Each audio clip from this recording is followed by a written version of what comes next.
मी आज पालकाची वेगळ्या पद्धतीची भाजी बनवणार आहे। त्यासाठी मी एक कढई घेऊन त्यात 1 ग्लास पाणी टाकून गरम करायला ठेवलं आहे।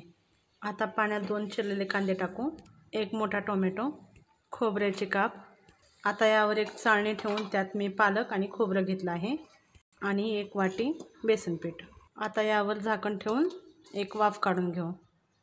आता 10 मिनिटं झाले आहेत। आता झाकण काढून घेऊ। हे बघा, आता छानपैकी पानं पण सॉफ्ट झाली आहेत ह्याचे पालकचे, आणि टोमॅटो, कांदा आणि खोबरं पण छान शिजलं आहे। आता टोमॅटो आणि कांदा एका बाउलमध्ये काढून घेऊ। आता हे टोमॅटोचे साल काढून घेऊ। आता मिक्सरच्या भांड्यात टाकून वाटून घेऊ। आता हे बघा, छान बारीक अशी पेस्ट करून घेतली आहे। आता याच भांड्यात मी पालक वाटून घेणार आहे। आता पालक वाटून घेतला आहे। आता एक ताट घेतला आहे, त्यात आपण स्टीम केलेलं बेसन पीठ घेऊ। आता यात थोडंसं मीठ, हळद, जिरे, अद्रक लसूण कोथिंबीर पेस्ट, थोडा काळा मसाला आणि आपण केलेली पालकची पेस्ट टाकून मळून घेऊ।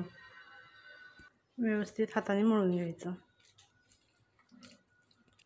आता बघा, अशा पद्धतीने थोडंसं पातळसं कालवून घ्यायचं। आता कढईत फोडणीसाठी तेल गरम करायला ठेवलं आहे, त्यात मोहरी टाकू।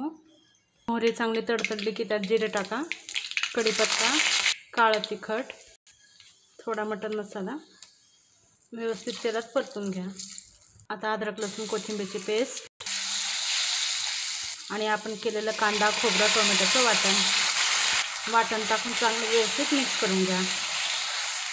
आता व्यवस्थित तेल सुटेपर्यंत चांगला भाजून घ्यायचा मसाला। आता मसाल्याला चांगलं तेल सुटलं आहे। आता यात थोडं मीठ टाकू, हळद। आता मसाल्याला तेल सुटलं आहे। आता यात पाणी टाकू। आता आमटीला छानपैकी उकळी आणून देऊ। हे बघा, चांगला उकळा लागला आहे पाणी। आता त्यात कोथिंबीर टाकू। आता पाण्याला उकळी आली आहे। आपण पालक आणि बेसनचं पेस्ट केली होती ती भज्यासारखी एक एक सोडून देऊ। उकळत्या पाण्यात असे एक एक सोडून द्यायचे।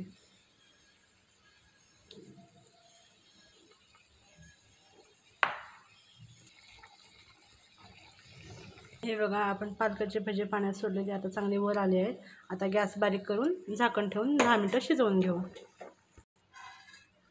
आता 10 मिनिटं झाली आहेत। आपली भाजी शिजली का नाही बघून घेऊ। शिजली का नाही ओळखण्यासाठी एक भाजा दाबून बघायचा, असा निब्बर लागला की शिजली म्हणून समजायची। आता ही भाजी छान शिजली आहे। आता एका बाउलमध्ये काढून घेऊ। आता आपली भाजी तयार झाली आहे। हे बघा, किती छान अशी झाली आहे। नक्की करून बघा, खूप आवडेल तुम्हाला। तरी पण खूप छान आली आहे। हे तुम्ही भात किंवा भाकरीसोबत खाऊ शकता। खूप छान लागते, भातासोबत पण आणि भाकरीसोबत पण।